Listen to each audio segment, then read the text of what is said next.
Google isn't going to be Google anymore.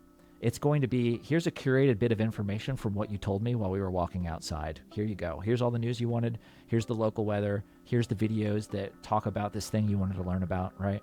It's all really going to change quite a bit here over the next 3 to 5 years. But my strongly held view that we've discussed this whole time is that marketing and community are going to be deeply intrinsically intertwined. The person who actually owns the business creates those mission and values before they launch the community. Is there like a system for you creating that, or is that something you figure out as you're building 100%. The community? I mean, everything is a system at the end of the day, so there absolutely is a system for doing this. And the way that I have found this to be most helpful, I actually learned from the founders of Monday.com. The key aspect of this, where so many people start, and so many people that I spoke to over this past week, they didn't consider themselves community builders or community operators, essentially. But they had these WhatsApp groups with people that they found. And right. that's a community, right? There's usually 5 to 10 people or whatnot in these groups, sometimes even more than that. So you're probably already doing some aspect of community building, and maybe you don't even realize it. Hey friends, fun fact, our podcast guest today is Matt Burns. He was the first employee for multiple startups, and as of recently, he was also a part of Monday.com, which is a project management tool I'm sure you are aware of, which recently also hit $1 billion in annual recurring revenue. Since leaving Monday, he's now ventured into entrepreneurship and started his own agency called Digital Gravity with his wife Nicole, which is an agency all about helping business owners create and ethically monetize community members, focused on sustainably growing deep and meaningful human connection. Very excited for you to listen to the podcast. Without further ado, enjoy the show. For the listeners, who is Matt Burns? Yeah, of course. What a wonderful question here to start things off. I am somebody who thinks about what's going to be on my tombstone a lot more frequently than I had imagined I would at this age. And who I want to be is another question that I think about frequently. So when people ask me who I am, it really depends on the moment. I would say right now, I am a excitable husband. I'm a passionate community builder. I'm a super nerd on all things horror related, and building relationships with people, again, as authentically as possible. That's who I'm about. And when I think about what I want to have on that tombstone, for the longest time, I said, dude was helpful.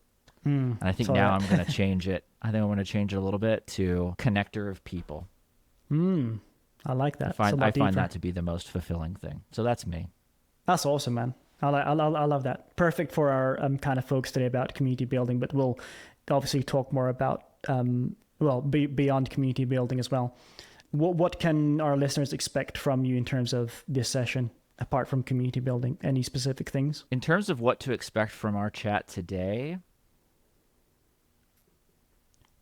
there are 2 things that keep coming to mind for modern marketers specifically. Right. And when thinking about the future. And I would say that is, how do you become the people connector, but do so in a way that facilitates trust? Because I've been thinking a lot about our conversation, and I just can't get away from the fact that nobody trusts anybody anymore. And as a marketer, I don't hear those kinds of conversations happening enough, of authentic and ethical ways to build trust. Right. And in this conversation, I would expect people to have a great understanding of how they can connect with people and how they can benefit from being authentic with them and learning how to better build trust with them and teaching them how to do so with other people that are in your ecosystem, in your orbit.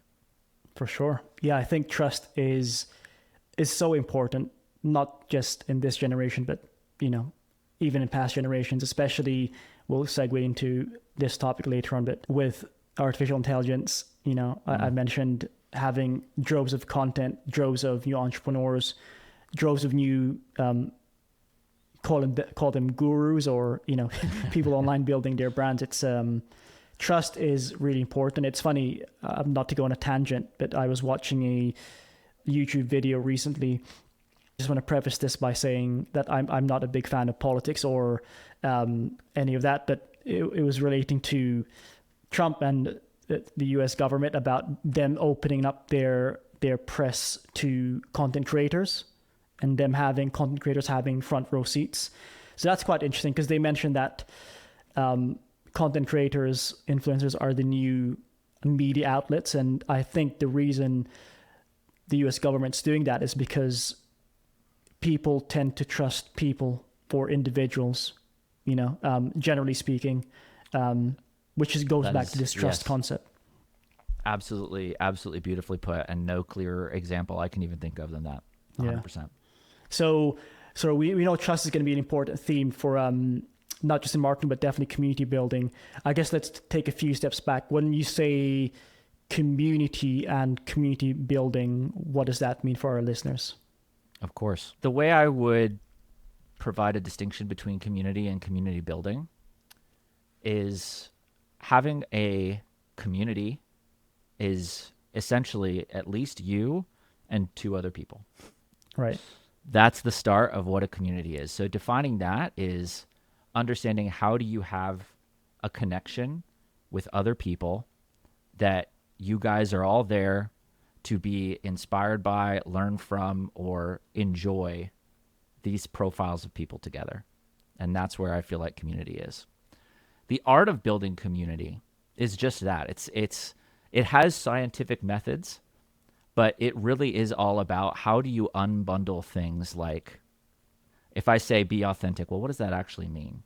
Well, that's going to mean that you're going to be expressing a bit more vulnerability, doing a little bit more storytelling, right? Talking to people one-on-one. And as you say, being a person first rather than necessarily a brand, which brand is still incredibly important, but you have to be able to balance those aspects. So community is how do you define your tribe, your people, as Seth Godin talks about, right? How do you get those groups together? And then the aspect of community building is how do you grow it in a way that is self-sustaining? So the community is actually the benefit and not you as the coach or the guru or the marketer, because I've made that mistake plenty of times. So I would say that the act of doing, the kind of how would be community building, and the what would be community and connection. Right. No, I love that. I do think, well, I have this, not actually, I know, I'm very confident that communities in general will be a big part of a lot of businesses in the future, just like how a lot of brands are now becoming media companies, creating content.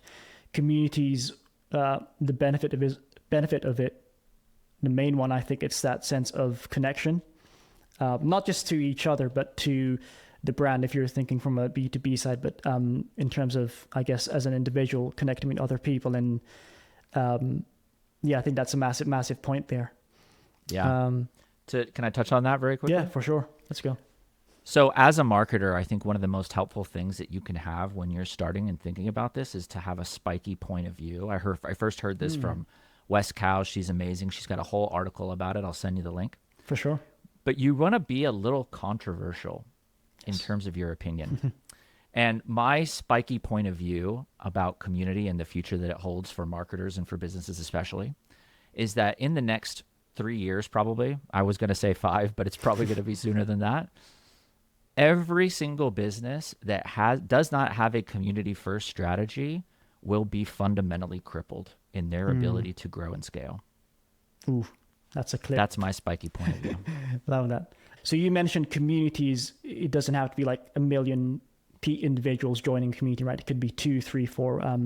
So I think that's maybe what, for someone who wants to build a community like myself, for futurist marketers, that's one of my fears is, like you said, I don't want to be building a community, launching a community, and then having to almost kind of take care of it and be responsible for it every day, where if I'm off for a week, all of a sudden the community just dies out because there's no self-sustaining aspect. They're all looking up to me. So what's your take for someone who wants to build a community, and why do you think now is a good time to do it, even if your audience is fairly small?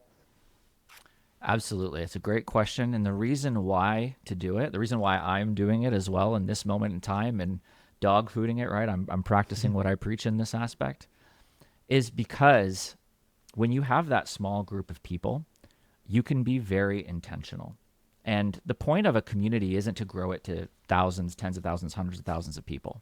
That could be a desire that you have, but you don't have control over that. So to answer your first question about, or second one, I mean, about why to start, and then we can dive into a couple of practicalities about it. That spiky point of view that I had about businesses being crippled without it really goes back to that conversation around trust and human connection. And I'll tell you a quick story here that I think it's going to sit with me probably for the rest of my life. But over the past week, I've been to a ton of in-person meetups. And we'll talk a little bit about how and what. But I got the chance to ask, I lost count after 27. It was probably 50 different people.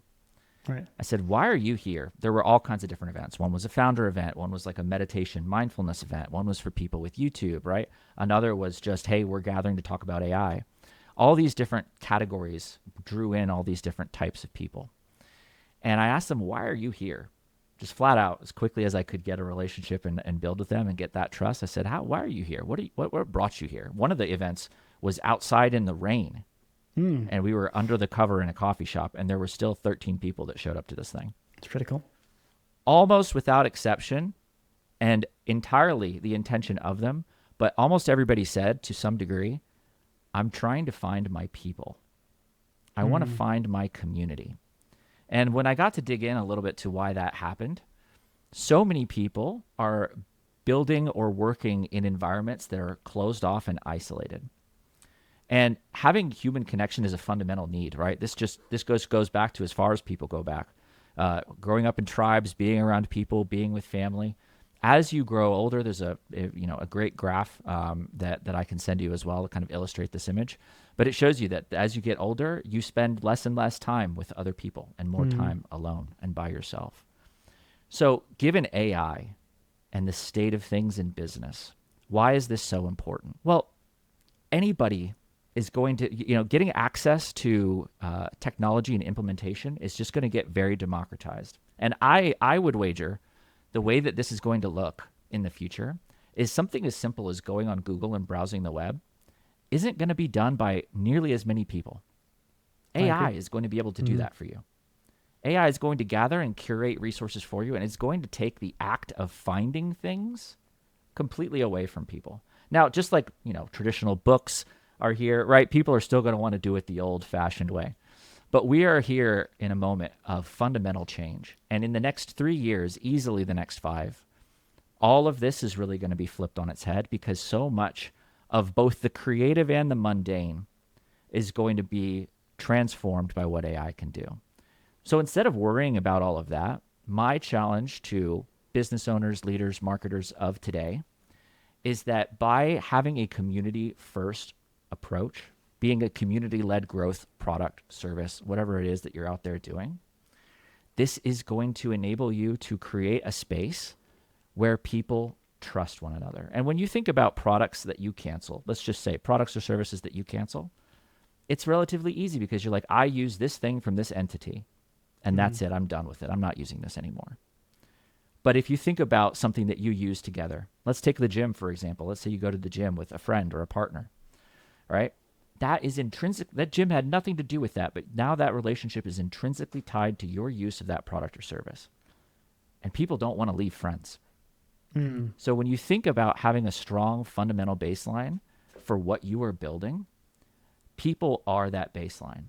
And to touch on this, if I could dive in just a little bit deeper, you mentioned how do you put it in a way that grows and scales, that you aren't the one that is just taking complete control of this. As somebody who has screwed that up more than once, I can tell you the best way to do it is to do it slowly. Right. Because you get to find these people who are inherently driven by the topic at hand, especially if you have what I'll call a what community. Could be about a specific topic, AI. A lot of communities around AI right now. It could just be a what community. And you'll find that, out of every 100 people that you come to join your community, maybe even 10, there's going to be 1 or 2 people out of 10, maybe 10-ish or so out of 100 that are going to be very engaged. Right. And this is a platform agnostic approach. I obviously have lots of recommendations for, how do you just click a button and get all the tools and stuff like that. But ultimately, all you really care about is what is going to keep somebody coming back to use this, and how am I going to help them build real relationships with one another? Because those people are going to raise their hand and offer to be a leader in your community. And where the communities that I have found the most value in, it started because I wanted to learn something. And it ended with, I can never leave this community because the connections I have made are so valuable that it's impossible for me to do anything else. I don't want to, but now it doesn't even cross my mind. So there's a lot to unpack there. There is a lot, yeah. There's so much in the state of the world, how to go about doing it, and the approach that we can dig into. Yeah. I want to double down on what you said about, going to networking events, and I guess the theme being the people there wanting to find my people. That's huge, because I think there is definitely a longing, not just marketers or people in business, but I think generally with so much consumption, so much ways to create, it's almost as if you lose the beauty of something once it's too democratized, which is kind of controversial as well, because I'm a big fan of democratizing information. Everyone should freely learn things. Actually, I'll go on a tangent because I have a book in front of me. It's if you have any musicians in the house, I was a previous musician trying to get back into music. So just a brief history. I'll connect it to your point about finding people. No, let's dig in. Back in, I guess, the 1950s, the only way for an artist to really record music was if you got discovered in a bar, or you knew someone who knew someone in a record label, and then assuming that record label had a recording studio. So imagine the chances of you creating music, marketing your music was very, very low. Whereas fast forward to today, you can record songs in your iPhone and publish it and the whole world can hear it. But then the negative of that is that now you're in competition with millions of people. So I feel like a community and this theme of I want to find my people is a great way to kind of solve that overwhelm with so many different things or themes, right? You want to gravitate towards channels, people who believe the same values as you do. And I think it's that's a really good point, because I feel like that myself. I don't know if it's my age, where you actually mentioned earlier, as you get older, you tend to, not that you're less sociable, but you kind of know who you are. You're not trying to adapt to people anymore. It's like, this is who I am. If you don't like me, then that's on you. So I definitely get that. But going back to, I guess, practicality. So, because I'm sold, I want to definitely start a community at some point. I'm not sure when. Let's talk about, I guess, first steps. Where would I start? Maybe platforms as well, tools we can talk about. I know you mentioned Skool, but there are a lot of platforms doing community. What's your take? There's a ton of people playing in the space. So first off, thank you for sharing that. I think that's incredible. And the rate at which you were just, obviously I am a fan, for those of you watching the video, right? You can see I'm a big fan of Skool. And I could go into a lot of those reasons and aspects, but ultimately I encourage, I tell this with all the people that I work with, is that you should get a couple of people, a small tribe together, and maybe that's 5 people, and maybe that's 10, and just go and test it and see. I could tell you what I would do, but ultimately you want to do what's right for your community. And I think the key aspect of this, where so many people start, and so many people that I spoke to over this past week, they didn't consider themselves community builders or community operators, essentially, but they had these WhatsApp groups with people that they found. And that's a community, right? There's usually 5 to 10 people or whatnot in these groups, sometimes even more than that. So you're probably already doing some aspect of community building, and maybe you don't even realize it. Right. But what you want to have when it comes to choosing the best kinds of platforms to support people is that you want the ability to bring people together online. And then when you do get big enough, or you do get to the point where you can support it, you want to be able to also facilitate offline. Because doing one or the other is missing out on a very key individual piece of the process. And I ran into a bunch of people who were just doing online or just doing offline. And they knew that they wanted to make this change. And like you said, being able to make these kinds of connections, you could do it through the miracle of technology, right? The internet's been around for 30 years at this point or more. And we all know that we could get connected. You and I would have never had the opportunity to connect if it wasn't for the internet. But being offline is another channel for you to be able to, again, without the intention of this, but it really becomes an incredible resource for you and a competitive advantage to be able to say, I have learned and gained insights from all of these different kinds of people in all these different ways. So I'll tell you exactly what I'm doing, and then Please do. we can kind of dive into that aspect. But based off of my experiences here in Austin, Texas, I'm going to launch a community called Community Builders Austin. And I'm going to go in here and have these people come in offline, I should say, sorry, and join my online community. And the way that I'm setting it up is that I'm going to have a free kind of what community, which I'm going to use Skool for this platform here. And that community is going to be all around community building, specifically for people that are on YouTube or building personal brands. And then I'm going to have a paid community, which is somebody's opting in, and that's the how. How do you actually go into the mechanics of being a community leader and building something that is self-sustaining while being able to give you more resources to be a better community builder? You maybe have heard of the study with the wine. I'll summarize it, right? But whenever you do pay for something, you intrinsically get more value from it, right? They had 3 bottles of wine, 3 different prices. Turns out it's all the same wine. So being able to encourage people to pay for your product or service, or segment part of your product and service into an aspect of community building, is a super powerful way for people to get more value, not just you getting their hard-earned dollars, right? You are actually giving more to them because they are literally and figuratively more invested. So there's a ton of different tools out there. There's things like Skool, like Circle, like Mighty Networks. I encourage people to test. If they were just to say, well, what's your opinion? It's going to be Skool. And that for me is actually very personal. When I joined the platform, it was the platform that enabled me to best connect with people, and it was my kind of people. So it's going to be a very personal kind of answer. But depending on the kind of metrics that you're looking for, I would say it's usually between Skool and Circle. Skool is going to be more of the Apple simplified controlled experience, and Circle is going to be more of the Android freedom, you get lots of data sort of experience. So choosing those platforms is really just going to come down to what are your goals and what do you want to benefit from. And there's a lot of other things that are involved in this. As marketers, I'm sure you guys know you need to send emails, you need to be able to manage projects and have a CRM, all those things that we could dive into. But ultimately, choose a platform that you can have people gather together online and prioritize gathering people together in person. And I'll tell you a quick story. There's an AI community here on Skool that has led first and foremost with offline community building. They've got about 2,000 people in this community, and they just fly all over the world, the 2 co-creators, and they go and actually do these things. They go and meet in person.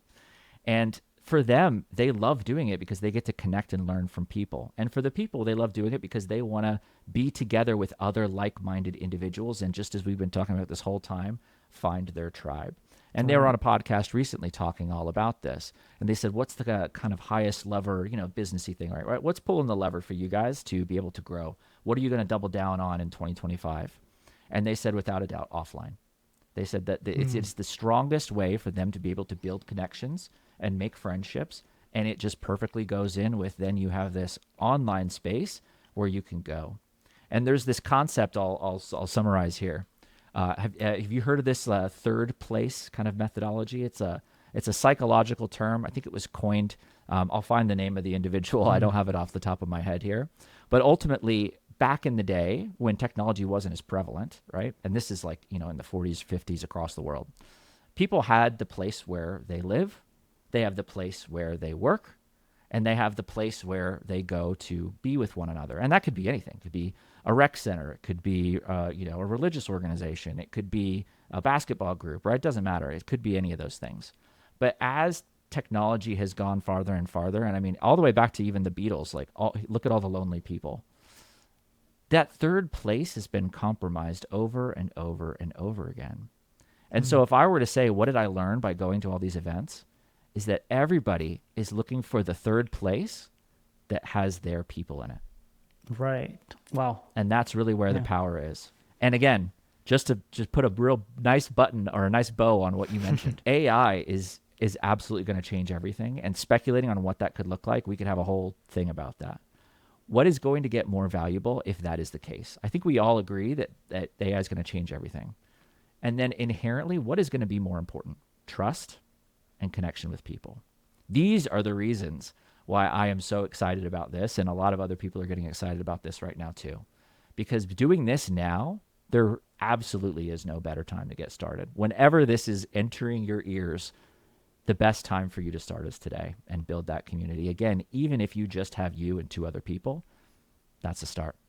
Oh man, I'm sold. I'm sold. I'm starting a community tomorrow. Again, Well, that's the thing. yeah. In regards to getting started also, just if you don't mind me keep riffing on just, you mentioned go. like, what are Go the for it. actual steps that you take? So realistically, what this looks like is that you're either going to leverage a network that you have or one that you don't. And if you have a network, right, this could be LinkedIn, coworkers, friends, family, as long as they are in this specific tribe, you don't want to have them just do it to do it. You want this to be very much about the what of your community. So, using mine around community building, right? I am looking for people who want to create, financial freedom around the concept of being able to have a community that runs itself. This is something where I want people who are all in. And being able to do this and build something on the side is totally fine. That's what my free community is going to be all about. But the actual steps that I took to start multiple communities, just for example, and referencing my experience of why people should even trust a word I have to say, which is a very good question. Going back to my last almost 10 years at Monday.com and building communities, both online and offline. Online, we got to around 18,000 members of a Facebook group that I built and managed. Offline, we went from 100 people that attended an event in 2019 all the way to thousands of people in multiple locations across the world at a 2-day expo for what we called our Elevate conference. And my role in that was the storytelling piece. How do customers come in and be a part of this? So I got to be kind of like the overarching piece of a lot of this and really learn a ton from that experience. But I got my start way back in the day in 2014 with a game called Overwatch. For listeners who might not be familiar, it's like a game where you choose a hero and you're the hero of this competitive fight, and you're fighting with another team of heroes, and everybody has these special abilities. But I created this subreddit called r/competitive Overwatch. And what I did, which I still did to this day with another community that I started, which was all about how teachers can find tech careers, was just go and leave value everywhere that I went for the audience that was in desperate need. So in this case, these were people who wanted to be competitive at Overwatch, but they didn't like the generality of, people are just posting funny videos and doing all these other things. And I would comment and say, here's what I've learned in my journey, right? Just sharing that hero's journey of what happened. And here's the place where you go. And that subreddit, I grew it to over 150,000 people. I think it's 320,000 people now. And that's all entirely run by other people. I have nothing to do with that anymore. That's all totally run by the mod team. Same thing with the teaching group. I would go to these specific, what I would call watering holes. Where are your people trying to go and learn? That could be Facebook groups, blogs, podcasts. There's all sorts of different areas that you go. And go and answer questions. People are asking and desperate. And in my case, there's another subreddit. I'm a very avid Reddit user, but this can work in so many different areas, where they were saying, how do I don't actually know the process. This is the teacher speaking. I don't actually know the process of leaving my job. I don't even know how to pick a path. And so I ended up getting over 200 people in this community, and I asked every single one of them, what are you struggling with? 96.7% of people said, I don't even know where to start. I don't have a system. So what I did was I built a system and gave them that system for free and said, here's how you run through this. Let's talk about it. And people would start joining the live calls, which is another great mechanism in doing this. And it always starts with just you and 2 other people. That's it. But ultimately, what you want to do is say, what is this core topic of value? And then how do I actually ascend that person ethically into a paid vehicle, whether that's coaching, a paid community? There's a ton of other things. But it is genuinely in the best interests of these people to get very specific defined value. So in my case, it was pick your new identity as a teacher. And then I would ascend them into private paid coaching. All right. So the way that you can look at it is build 2 different communities. One is free, one is paid. If you want to just do paid, that's another aspect that you could do. And look at your product or service and say, what is something very, very specific of actual transformation that I can give to people that I would have paid for, and make it free. But here's the trick. Then this is where the pitfalls happen. And what I have done, again, a lot more times than I should have. the most valuable thing about the free community is that you actually don't shove it with a ton of value. It's a very specific piece of the journey. If you can imagine 100% of a transformation, you want to get them 30 or 40% of the way.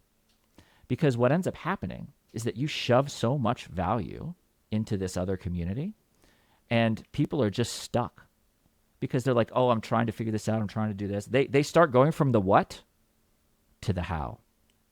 And Right. that is not going to be the best environment for them to do it. The best environment for them to do it is to use your product or to use your service, right? And to go through this process, market to them essentially. And you can be very clear about this process with them. Right. And so that's the high level preview. I'm riffing here just because I'm excited. I love it. But man. that It's is great. specifically what I have done in my experience to go from 3 to hundreds, thousands, tens of thousands, hundreds of thousands of people in a community. Yeah. No, that's great. There's a lot to unpack there again. Yeah. On Thanks for listening. No, it's all good. It's all good.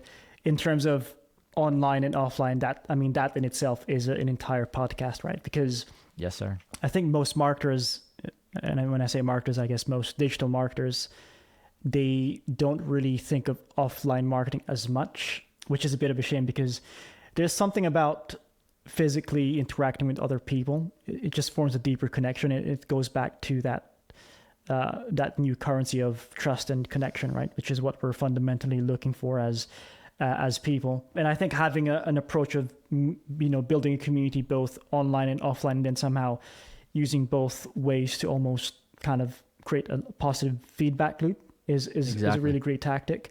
And on that, not to go on a tangent about like my plans of potentially building a community, but I think I mentioned it to you last week or 2 weeks ago. So my approach is I'm writing a book currently. I'm going to publish that, and then I'm going to go to a lot of physical networking events back to back, because it's something I've never really done too much in the marketing world. Back in my musician days, I did used to do that a lot, but not just meeting people, but then it's, I don't know, just deeper connection. I don't know what it is. What do you think that is? It's just like human? Oh, I know what it is. Psychologically, right? We are wired for this. We are like, if you just take a person and you put them alone on an island, there've been movies made about that, right? Wilson, what happens? Key fundamental aspects of who they are degrade and eventually can practically wither away. So when you get together in person, there are all sorts of, I'm not a scientist, I'm not a psychologist, right? But we all understand that there are chemical things happening. There's connection happening. There's all sorts of different aspects of interpersonal relationships that are taking place. But even knowing that everybody is there for, a purpose of some way, they're trying to be there to take care of themselves. When you start to uncover that and again, build that, it's not the intention, but you accelerate that relationship building by 10, 20, sometimes 100 times, because you're able to go there and see this person in the flesh, know what they are, ask them questions. It's all in real time and being able to build this. So offline, you miss so much. Like, for example, let's just take a look at this. I see the top of your body, you see the top of my body. And I'm being, gesturing and vocally and things like this. There are so much of communication happens completely non-verbally in so many different ways that just because we have this, screen and monitor in between us is totally lost. Right. And so you could build those great relationships. I have people that I've met after years of knowing them online. And it just, I always remember thinking, oh, this is going to be weird and awkward. No, it was like it was just like meeting an old friend again. Nothing changed. I was just like, oh, wow, you're taller than I expected, or, whatever. It's like silly stuff like that. Yeah. So anyway, I can riff on it, but ultimately, the reason why is because it's how we weren't kind of molded in the environment where we had webcams and awesome tools like this to be able to talk. Definitely. I want to touch on, you mentioned the word ascend. So going from, I guess, building a free community and then ascending those members into becoming a paid member. So that kind of reminds you of, to talk about marketing, a marketing funnel, right? So you've got Exactly awareness to consideration to conversion, which kind of a correlation there from my perspective. How would you, I guess I don't want to pry too much, but I might as well. Pry deep. Your plan is you're going to build two communities, free, paid. How do you think about pricing? When is the right time to tell them, actually, there's a new paid membership you can join because ABC? What's your kind of timeline and strategy there? Oh, absolutely. So there's actually you could use data and science for pretty much all of this, right? Everything is a system at the end of the day. We live in a solar system, right? Teachers work for an education system. You probably got in a transportation system to get wherever you're going. You stub your toe, right? Nervous system. That's just a core philosophy here. So when you think about how to do this, and again, I opened the like pry deeply. I love it.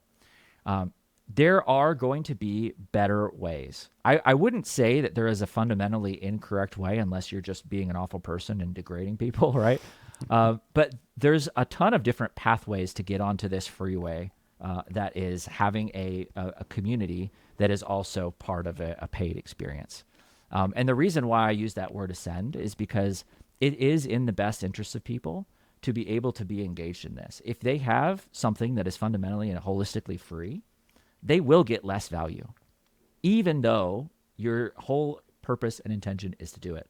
If you're going for transformations, and again, that could be purchase my SaaS, buy my physical product, whatever that might be, the only way that you could really do that is by getting people more deeply involved and invested. And money at the end of the day is just a tool. And in this case, we're using that tool to literally and figuratively get people invested. So as far as how that actually works, the process of what happens there, and can you repeat your question again? I want to make sure I answer it very intentionally. Are you asking specifically about the transformation? Yeah, my question wasn't the most clear, to be fair, so I apologize. It's how do you approach taking a free member to becoming a paid member? What's your kind of mentality? How would someone want to become a paid member? Yeah. Yep. Thank you. No, it was on me because I also like to riff on my own things and go in different directions. It's all good. Let's use the example of pricing, and then we'll talk about the actual strategy and implementation. The pricing is essentially going to be something where you have to guess. There's no way for you to immediately understand. But as you start getting people in, there's two methods that I see working very well. The first method is to, before you get anybody into a paid program, you actually ask them, at what point would this be like inescapably valuable and you would be telling me I'm crazy to charge this? And people will tell you. I've had a lot of people that I have worked with that are community owners where they're charging $20 to $50 a month for something as an example. And people are literally saying, this feels wrong. They're telling the community owner that this feels wrong. So first you ask them, where would this be if it was like inescapably affordable and you just can't believe that this is the price, right? So cheap, you wouldn't believe it's real. That's a key aspect of it. Then you ask the opposite question. At what point would this be so incredibly expensive that you couldn't even dream of doing it, right? Right. And chances are that if you go between these two spectrums, you're almost always going to land here. And so there's a way that it goes about doing this that Evelyn Weiss, who is an incredible community builder that I follow a lot of her content, but she talks about this very deeply. She's got, I think, around just under 3,000 members in her community. It's all about ads, like Facebook ads and scaling, business building in that aspect. I learned how to do paid ads from her content, for example. And the way that she started now, and by the way, I'll tell you where she ended, but she started $5 a month. 10 people join, $10 a month. 10 people join, 15, right? And you grow and ascend it based off of that because the community also gets inherently more valuable when there are better people inside. This is why you want to grow slow. And again, back to the point of why you should start ASAP to do this kind of thing. And so you go to the point where people stop wanting to join. And they're like, no, the conversion rate has gone significantly down. All right. Because what are the only things that matter? How much does it cost to get a customer? How much, or what influencing behavior, right? How do I keep these customers? So what do I have to do to kind of, this is how you measure these things. And then how do I get them to buy more of my stuff?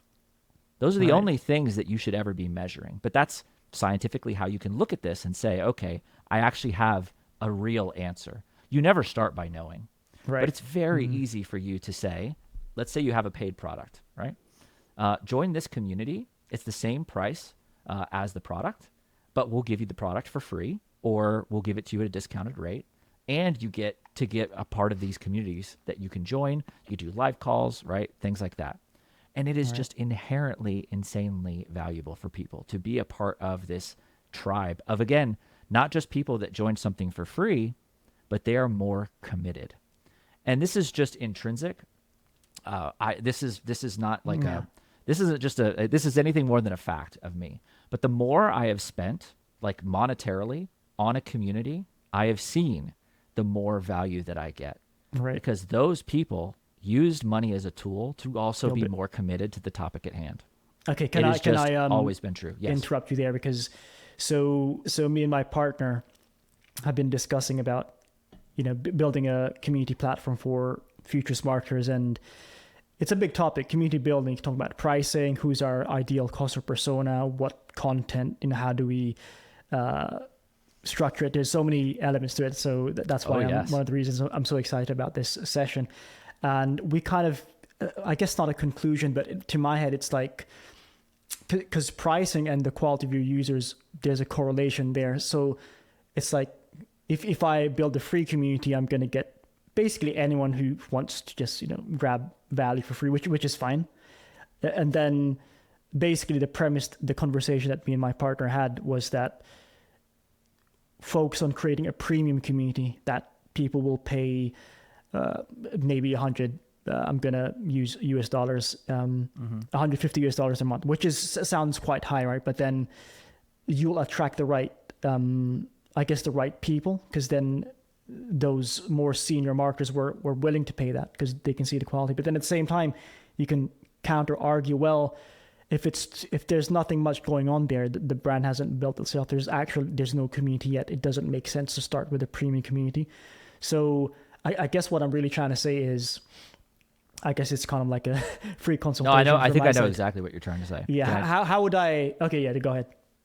Let me spit it back to you so I can confirm that I understand, and I want to give you full ability to be like, nope, you're totally wrong. Right? Go a different direction.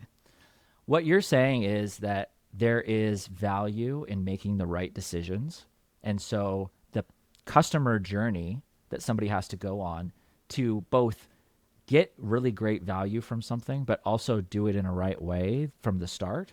You're wanting to basically make sure that your time is leveraged in the best way possible. Yeah. And then how do I actually go about and make this happen? Am I hearing correctly kind of the concern that you have about like making these decisions?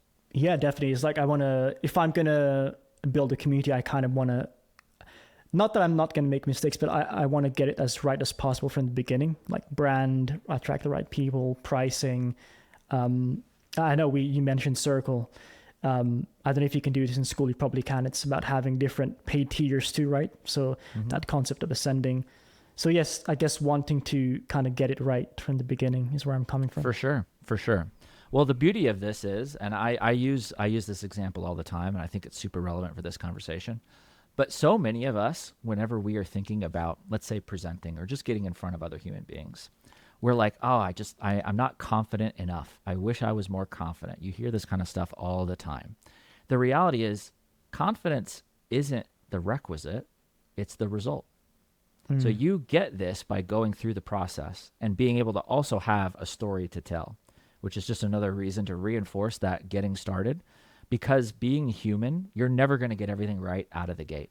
All right. But here's how you could specifically go about doing it in a very smart way to begin with. And I would make sure that I fundamentally understand the what. If you're going with this model, which again is my favorite model, it's the one I see working the most, free to paid to ultimately some sort of a premium experience, right? Some people call it high ticket, right? It's whatever you want to classify that as. Getting started in this and having value, you always are going to be adjusting and changing things because your audience is your audience. It is unique to you.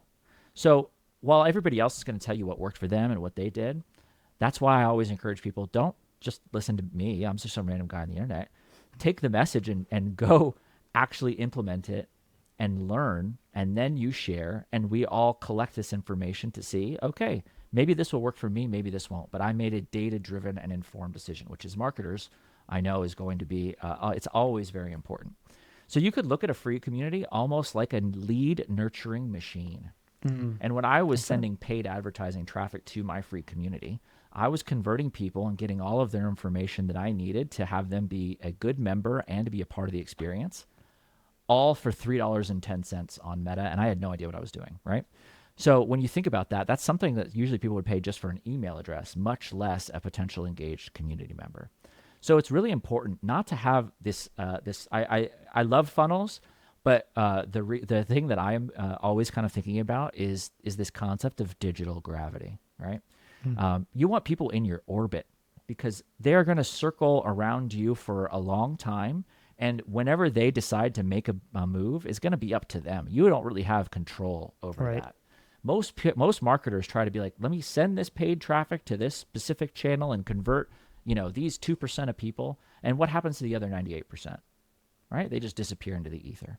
But there are ways that you could go about doing this, and free captures a larger percentage, right? You have the AdWords and Meta pixels, right? You get retargeting. There's a whole bunch of like things that we could talk about in terms of strategy. Sure. But the reason I love free is because it is a absolute lead nurturing machine. And I'll tell you a story about why this is so powerful.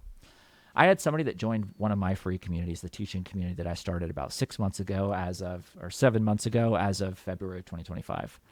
And I hopped on a call with them. I'd seen them around. They'd commented on a few things and engaged in a few things. But I was just going around saying, hey, I do these strategy calls. I'd love to just help you figure out what's going on. Let's talk, because I want to build a connection with these people and understand who are the right people to be involved. And they hopped on the phone, Jonathan, and they said, Matt, I've watched every video you've ever made. I've read every single post on the community, and I want to pay you. And I just sat there after this conversation ended, and I thought, how do I live my life where I'm always having conversations like this? Because right. It was obviously very fun for me, but it was so clear the value that she got from being a part of my free experience. And then being able to go and work together when she raised her hand and said, I want to do this. So how you actually go about choosing the pricing and getting them through this, mechanically, we'll just talk about it at a high level. Once they go and be a part of this free what experience, and you give them that specific transformation for whatever that might be, again, think about it as if somebody goes from 0 to 100, get them about 30 or 40% of the way. Something so valuable that they absolutely would pay for it, and maybe you charge for it elsewhere. But the incentive, the lead magnet, right, is that you join this free community and you get this for free. And then what you do is you actually pace this out with them. So let's say this example, it's 4 steps. You don't just give them all 4 steps. You give them step 1, and then you tell them the unscalable thing, hey, talk to me when you're ready and I'll unlock step 2. Let's talk about it. Let's make sure that you're going about and doing this. Action precurses everything. And that I have seen over and over again being the most valuable thing. And I learned this because I joined a community. I paid the annual price, which was not a small amount of money. And I got in there and there was only one thing unlocked. And I was like, what the heck? And I go through and went through the onboarding, and I understood. And I had to take action. And I talked to one of these people's team members, and they said, how was this module? You learned these things. What are you thinking about applying there? It was super low pressure. But now I am so engrossed in this community. I was like, that is absolutely of course it is the best way to do it. It's so genius. And so you do that with the free community to get them involved in the paid community, and you do the same thing. But instead of steps 1 through 4, you give them 1 through 10. And you say, here's how we go about doing this. If you were in the free community, start here. If you joining fresh, start here. And you give them a tailored experience and take them through whatever it is that you're trying to teach, do, share, or whatever. And again, in marketers, we're probably going to have something to sell or a service or things like that. But this actually works for any kind of community. Maybe you want to start a community about horror movies because you love horror movies so much. Go there and make it so that people engage, and you make that a part of the process. Right. And when it comes to pricing, again, at a high level, dead simplest thing you could do, start affordable, right? Whatever that looks like for you. If you want to charge $150, start with charging $30. And just make it very clear, hey, if you see that there are 3 members in this community, you only have 7 chances left to get this at this price. Once we hit 10 people, it's going up. All right. And so you use, it's ethical scarcity is what I'll call it, right? Right. You would let them know, hey, when we get to 10 people, this is going to be more valuable. So this is going to charge more. You're going to pay more for this experience, and you're still going to find it valuable. But it gives you these foundational members who are very engaged and engrossed in the process, and they see your community growing. The one community that I talked about, Evelyn Weiss, when I joined her community, she was charging $50 a month. But there were plenty of people in there that joined when she was charging $5. And I'm still like, wow, this is insanely valuable. You should be charging more for this, right? So that process is what, it's this path to ethical monetization that really makes it so that your community is just inherently and intrinsically more valuable for people. Does that help address the specifics? Yeah, that's perfect, man. Very sounds well rehearsed, but I know you improv that, so that's amazing. Uh, I want to talk about I've been talking yeah, about it a lot over the past for week. sure. Yeah, I can tell you should write a book about it. I don't know if you already have or you are. You should. Well, you're starting a I've community got a here, I lot of guess. notes. I've Yeah. got a lot of notes. No, I think when you talk about social proof, right? Right. And the ability for commitment, I bet you your book is going to be insane, right? It's going to be super valuable. We'll But just see. the fact that you care enough to go through this process says something about you as a marketer and as a business owner and as a community owner. So that's powerful Oh, for sure. cheers, man. Yeah, it's a tough one because you're battling with imposter syndrome, resistance. But it's for me, it's always I know that this book will save a lot of pain, money for whoever gets to read this. So that's my intention is in helping people. It's not that's the problem with zooming out from marketing. Like being an entrepreneur, we can be very much self-absorbed. It's about my idea. It's about my thing, and that's a recipe for disaster because then you're going to burn out eventually. So it's good to always start with what I'm selling, whether it's a product or a service or content in this case, or a community. How is it serving someone? Because then you're not so self-absorbed, and it becomes easier to create content. And with YouTube, that's So much another. easier. It's YouTube is difficult. It's not just you pressing record and hoping for the best. There's so many things that happen in between that, then Yes. keeping it consistent. So I think having that serving mentality both in content marketing, entrepreneurship, and community building is very useful. But I want to segue into, so let's make the assumption for people listening, they are about to start a community or they're very much on the verge. Maybe they'll contact you, Matt. You've been a part of many different communities. Give us a top level overview of what's a good community and what's a bad community. Maybe let's segue there. Yeah, I got a lot of thoughts on it. I would start though with what makes a good community and what makes a bad community is really down to two kind of things. The first off is the intention, right? So you're going to find communities about all sorts of different things. Yeah. But if the intention is just purely, I want you to do XYZ, right? And I'm not committed to this process as the community owner, that is by far the things that I have seen make the absolute worst communities. And it could be started with the best of intentions, right? Even then. But if you have a place that's completely abandoned, it's better that you just don't do anything at all. Right. So when I think about, I'll contrast them with some of the worst communities I've been in and some of the best communities I've been in. The worst communities that I have been in are unmoderated.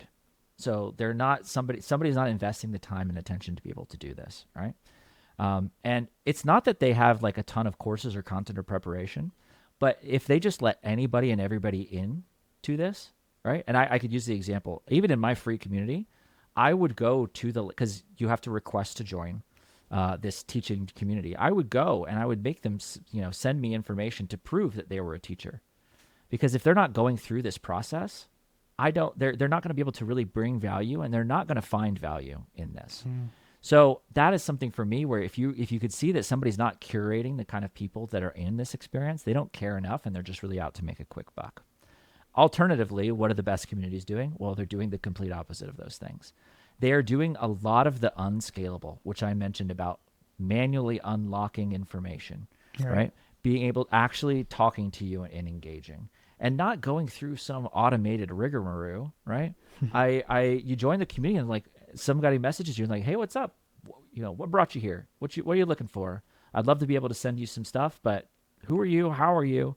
And you think about it the same way. If you just walk into a party and you just walk in, nobody greets you. Nobody tries to get you involved with anybody else. They don't tell you where the food or the drinks are. Everybody's just kind of in their own little circles. You're not going to feel welcomed there. Yeah. And if it's just a random mishmash of folks, right? Let's say you thought that this was going to be, a party for marketers, and you walk in there and there's, people from all different walks of life and all different aspects. There's probably great people and great connections in there, but it's not why you came. You came for something specific. And alternatively, people always ask, well, what do I do about people that are not engaged? All right. I'm so worried. I want people to be involved. Well, think about every good party, right? Or a club is even a better example. there are going to be people who are going to be on the dance floor and they're going to be like having a great time. And you ask them how their night was, and they're going to be like, awesome. I danced all night. I did everything I wanted to do. There's also going to be people that are standing off on the side, doing absolutely nothing, sipping a drink, and you ask them how their night was, and they're going to be like, amazing. I had a great time. So you don't choose, right, the ways that people want to engage and find value.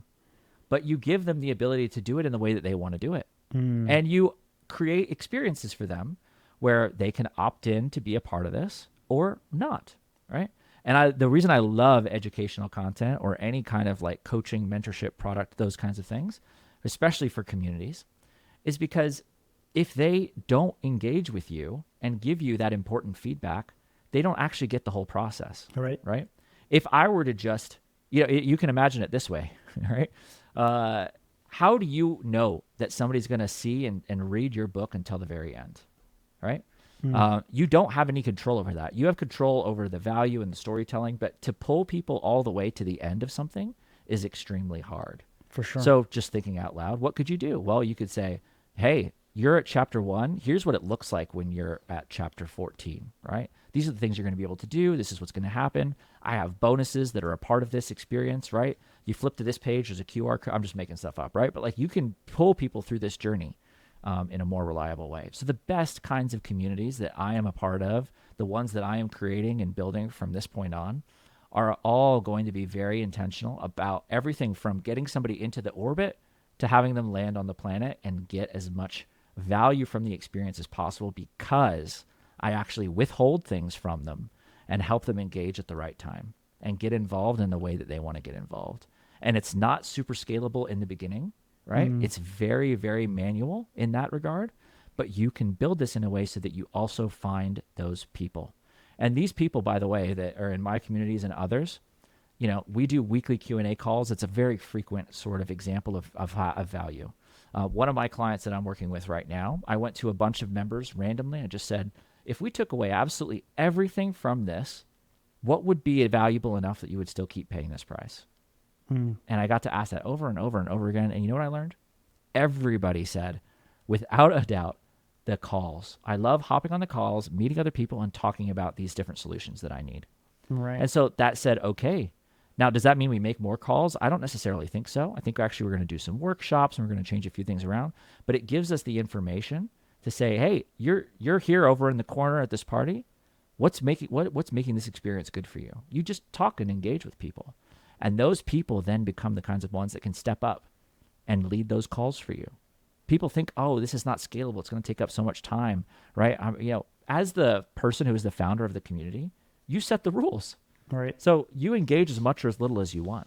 But there is absolutely a science. We talked about art and science earlier, to building this in a way that supports it so that you don't always need to be the one involved. And by and large, it is so much better for your community when you're not.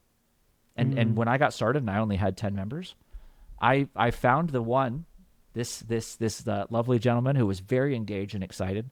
A lot of these platforms have gamification mechanics, and he was just commenting and liking. He was super involved. And I said, hey, do you want to get involved? You want to like help me out with some stuff? You seem to be having a great time. Like, is that true? Do you want to do this? And he stepped up. Now he's leading his own calls. So you will find these people and build this in a way, but you want to do it by growing slow. And one of the best things that I have heard, I'll close this thought off on this. I met with somebody recently who has 10,000 people online community. Their paid community has around 500 folks in it. And I said, what was something that really surprised you about this, right? That you went through this process. It seems to be going well. He is doing very well with his community, charges, a couple $100 a month for this community. He's got 500 people in it. So you could do the math. I said, why is this working? And he said, because we would always get up to these operational constraints. We had realized that we were doing something wrong, and we shut the community down from new members, and we waitlisted it. And we went back as a team and said, let's operationalize, make this better. Love Great. that. That's amazing. Is this actually fixed? Are we doing this well? Cool. Let's open it back up. We message the wait list. We get a flood of new people come in. New problems come in. New constraints come in. Close it down. Let's fix this sort of stuff. So again, tying it right back to like the best time to start is now, because there's no way that you're going to predict all the problems. And you wouldn't be human if you didn't have something go wrong. But when you do it authentically and you tell people what's happening and you keep them engaged, you're going to build something really magical. For sure. I want to segue into, I think what's important in a community is its mission and its values. And I guess you kind of briefly touched on what is the result you're trying to achieve for that person who joins, right? So there's this term in marketing called transformation, exactly that. Well, you're predicting what I'm about to say. That's awesome. How do you go about that? Because that should be led by, I would make the assumption, the leader of the community, right? The person who actually owns the business, who creates those mission and values before they launch the community. Is there like a system for you creating that? Or is that something you figure out as you're building 100%. The community? I mean, everything is a system at the end of the day. So there absolutely is a system for doing this. And the way that I have found this to be most helpful, I actually learned from the founders of Monday.com when I first originally got started. And I was talking to them and I was saying, there's a lot of different things that we as a company could do, but how do we, if we're not the best, because Monday.com, just for people to know, it's a work collaboration platform, right? You might think of project management, but just how do you get people to do stuff together and get things done? That's what they're after. And so I said, why are we not the best plumbing software for plumbers, right? Why are we not niched down and specific? Because we could just do so much better and be so much better at these things. And then we could get them to act. The conversation was around behavior, right? And they would feel more compelled to do this. And they said, no, right? The mission that we have is bigger than going that small. And so we talked about the mission of, impacting all of these people in work collaboration. And then they also gave me something that I still take to this day, and I encourage everybody to think about when you're thinking about your own mission, is identify that North Star. What are you all working towards? Where people can respond and just go, I feel pulled by this mission, right? And I'll give you a real example from my own experience. And by the way, the example that I used, because they were gamers, and I love this example, they said when you start your level 1, right? But you might even, if you play games, you might even have seen this tactic used. It's very common.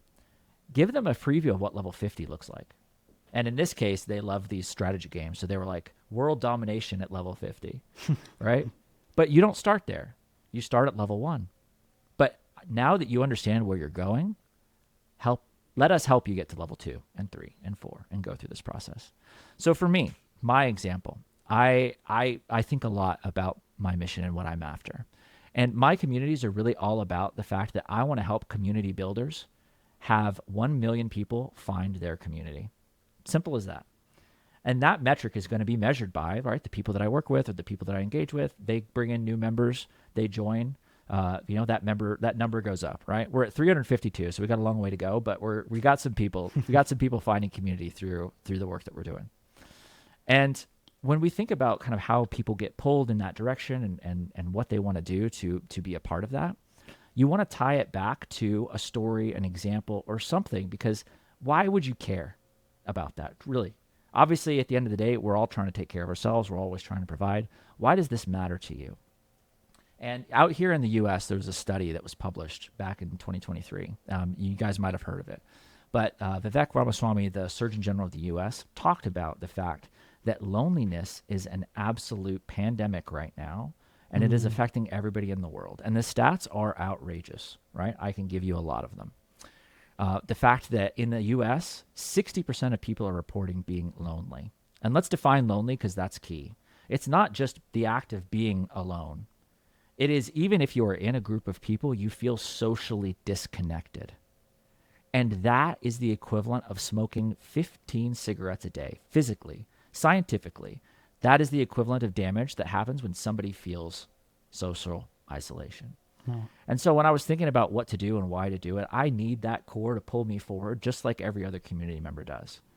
So I sat down with my wife, my partner, in building up this agency, and we said, we're going to help 1 million community builders find community, right? We're going to help people find community through these community builders. And we're going to do so because of real people in our lives that have either lost their life or had loved ones that didn't think of their life because of the fact that they were isolated and alone. And I get emotional thinking about this, right? But these stories pull us together because we could probably all think of somebody who has suffered from some degree, either because they've had somebody in their life that they lost, or they had friendships and disconnections and they felt this pain. But you go through this and you think, would I really want these people that I care about my loved ones or my customers, anybody in my life, would I want them to be smoking 15 cigarettes a day? Now, again, that's your decision, right? If you're voluntarily doing that, that's one thing. I'm not going to tell you how to live your life. But if they're not making that choice and they're not consenting to that damage, what can we be doing as future marketers, right? To be able to solve this problem and help with this process. So I would say even now, and I'm going to change my messaging a little bit based on this conversation, I would say it's a moral imperative that people, my spiky point of view, right? It's a moral imperative that people make community, because your audience, your listeners, the people that are purchasing your products and your services, 1 out of every 2 of those people is suffering from this right now, statistically. And that study was done across 142 different countries. Wow. So the real question would be, why aren't you doing this? That's it. So anyway, I'd riff on that. I'd riff on that for a while, but having that North Star and being very open about what that North Star is, right? I want to help 1 million people find community. And this is the reason why. The system is simply, what's pulling you forward and how can people join you on that mission? How can they identify, right? That's the key. They need to make an identification change and say, no, by being in this community, I am in. I am part of something special. And the best way for you to do that is just talk about what pulls you forward and why you do what you do. Just tie that into a North Star and have people be able to come back and say, yes, I agree. I want to help you further that mission. They don't need to come up with one of their own. They follow yours. Yeah. You know, while you were talking, I really felt your intention there. And yeah, I definitely support you. I think you'll do really well with this new venture. I know we spoke last time about you leaving. It was Monday we left, right? So yes, being an entrepreneur, just left Monday about a month ago. Which is a big deal, and another tangent we can go on maybe for another episode. But 100%. Yeah, I think what you've done there in terms of the angling of why you should start a community that's very original. I like that. I've never heard that perspective of sometimes you can build a community just because you want to help someone not feel alone. It doesn't always have to be too zoned in on a transformation or a metric, right? Because helping someone isn't a metric. You can't always have an ROI visible, right? It's an internal thing. Wow, that's a really good Thank point. you. Yeah, and just to double click on one thing that you mentioned there about the ROI of these things. I had a conversation with some community builders. Sorry, I had to say that word. No. It reminded me of an interesting conversation. I think is going to be very relevant to the discussion we're having. So you could tell me if you agree. But we were talking about this kind of icky feeling around the ROI of relationships, and doing these things with intention. And how do you kind of wrestle with the fact that you are thinking about this, but at the same token, you're kind of battling this momentum of, I don't want you to think this, but also there's the reason that I'm talking to you is because of this. And it's a struggle. It's a struggle. It's not like it's got a super easy answer. But when you think about why this is, I think about this too. Somebody was asking me, I said, why are you cold emailing people? Like, I want to know so I can because it scares me. I don't want to do this kind of thing. And I pulled it back to, well, if I know that this works for somebody and I know that this is going to help people help other people, don't I have to go and I'm doing what's best for them by telling them about this and presenting this offer. I don't know what the ROI of that's going to be. I use air quotes for the audio listeners here, because it doesn't matter what that is. They opt in to that whenever they're circling around your planet, right? They're going to choose when to land. You don't make that decision. Otherwise, we'd all be making the decision to have everybody buy our stuff, and we'd be gazillionaires, right? That's not how the world works.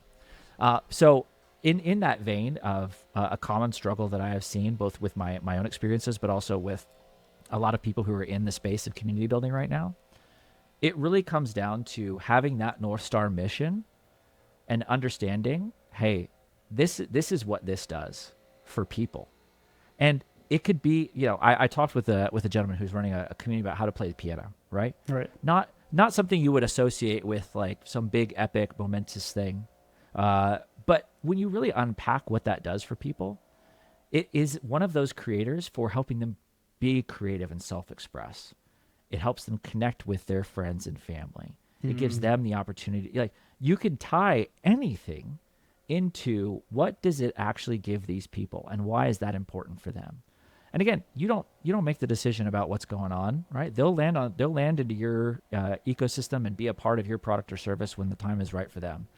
But you want to be able to give them the ability to see, hey, it's not like, hey, I'm going to teach you how to play the piano, is a whole lot different than I'm going to give you the mechanics and the confidence to be able to live this dream out for yourself, so that you can now identify as a pianist this thing that you've always wanted, and all of these benefits that gives you in all these other ways in your life.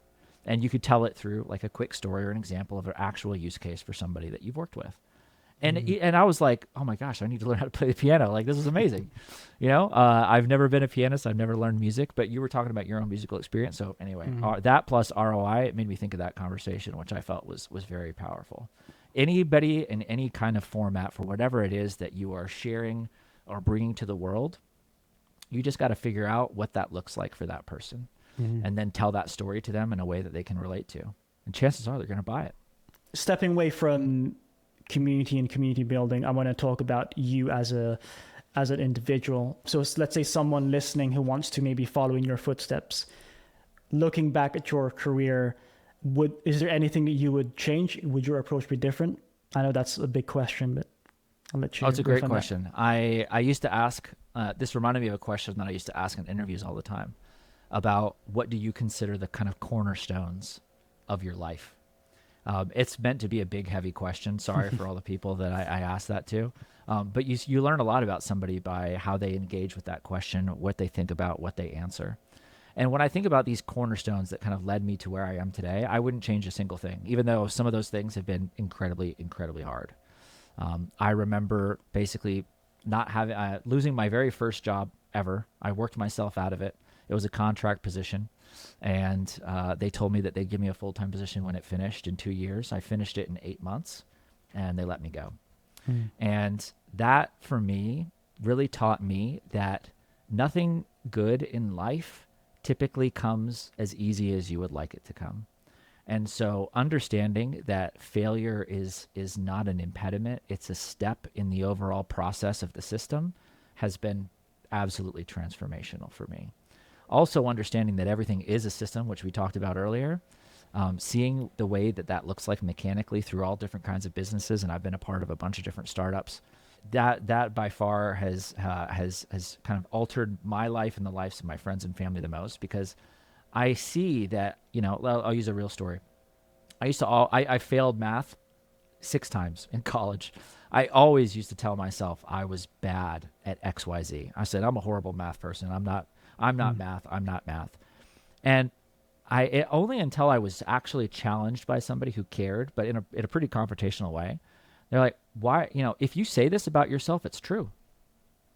And I was like, so many truths in life are simple, but when you go to unpack them, there's deep meaning in that. And so thinking about how you think about yourself, I realized over the years, I would always box myself into X, Y, or Z, right? I would say, I'm not this, or I am good at this. And people would also tell me that, and I would accept it. And so much of what we do in the game of business, I would say 80% of it's up here, right? In your head. It's all there. It's 20% skill. And we tell ourselves so frequently, I do it all the time, so I'm not excluded from this, but we tell ourselves so frequently that we are or we aren't. And the reality is we're always right. So those things, I would say, kind of formed these cornerstones of my career. Going door to door selling life insurance when I was 22 in the Texas heat with a suit that didn't fit me very well. It was very tough, especially because I've got gray hairs now, you could see a little bit, but back in the day, they would say, there's not a gray hair on your head. How are you going to tell me how to do this and buy insurance and live my life? Right. But ultimately, I would say every challenge and thing that I thought was terrible in my life, all it took was to understand that this just needs to be looked at from a different angle or a new side, and then I choose how to receive that information. And instead of being angry or upset, realizing that my emotion there was a choice and saying, what does this look like when this is an advantage to me? Paint that picture and force yourself to go through that process. And you'll be flabbergasted when you go through it enough that there's so many horrible things that have happened that you could either let define you or you could let strengthen you. So anyway, there's a lot of those experiences throughout my life, but I wouldn't change any of them because they've led me to the privilege of just being in this moment right now with you. Sure. This never would have happened if all those different other things didn't happen and put me here with this wonderful opportunity to talk to you and your audience. So I hope that gives you a little bit That's awesome, man. A little expose there. Reminds you of a quote. I think it might be Henry Ford. I could be wrong. Don't quote me. Whether you think you can or you can't, you're right.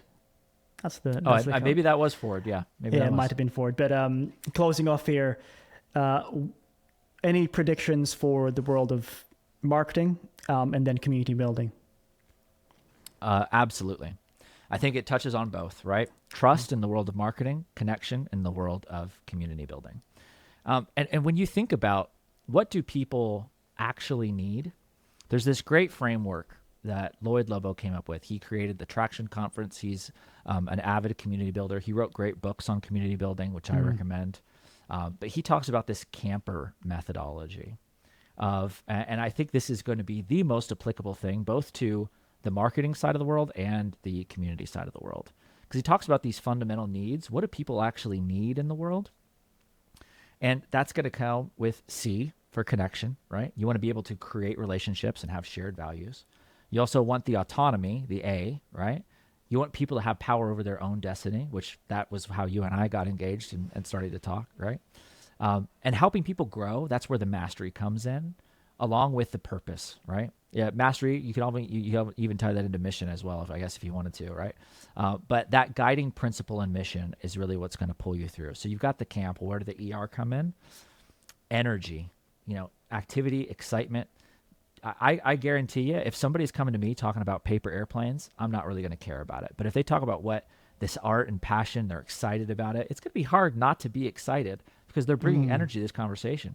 This is what happens when you do this. And the aerodynamics of, I could listen to people excited talk about things for hours. And so that's a key aspect of community building, and also the way that you present, at least on camera, when you're doing marketing. And then it really all comes down to closing off with the R of recognition. So how do you apply these different things to both sides of it? Well, in terms of your marketing, you want to be able to give people a quick understanding of how they can fulfill that vision through being a part of your product or your service. And what that's going to look like in the future is that I view this as people are going to have products and services, and they're going to lead with the forefront of showing real human beings doing real things together, building real connection, right? With real purpose and real recognition, all the real aspects of it. Because like we said in the beginning, nobody trusts each other anymore. And that pulls into them getting involved and seeing, wait, there are real human beings as I join this community, right? They use this real product or service, or they're part of this environment. And I'm actually building real friendships and connection through this process. I do it online, I do it offline. And so the future of community, I think, really is going to be all around how do we create these environments for people to be able to become deeper, like grow in terms of their connection. Because we talked about it earlier with AI. I fundamentally believe we're all going to be talking to AI, and it's just going to, like Jarvis, present all the information that we need. Like, Google isn't going to be Google anymore. It's going to be, here's a curated bit of information from what you told me while we were walking outside. Here you go. Here's all the news you wanted. Here's the local weather. Here's the videos that talk about this thing you wanted to learn about, right? That's the way that this is going to really look. So it's all really going to change quite a bit here over the next 3 to 5 years. But my strongly held view that we've discussed this whole time is that marketing and community are going to be deeply intrinsically intertwined. And I'm really excited to see what that comes to look like for all of us. Wow. That's a ribbon. Where can people find you, and is there anything you want to promote? Yeah. So I'd say quite simply the best way to find me is just at burns.gg. So it's just my last name, burns.gg. I'm building that right now, but that'll be live here very shortly. And for listeners who want to reach out, it's just matt@burns.gg. I'd love to talk to you and just hear the things that you guys are working on and struggling with, the questions that you have. So I'm here. Those are going to be the best ways to get in touch. But ultimately, what I'm after is connection. So I'd love to connect. Sounds good. All right. Thanks, Matt. Speak to you soon, man. All right. Thanks, everybody. Thanks, Jonathan.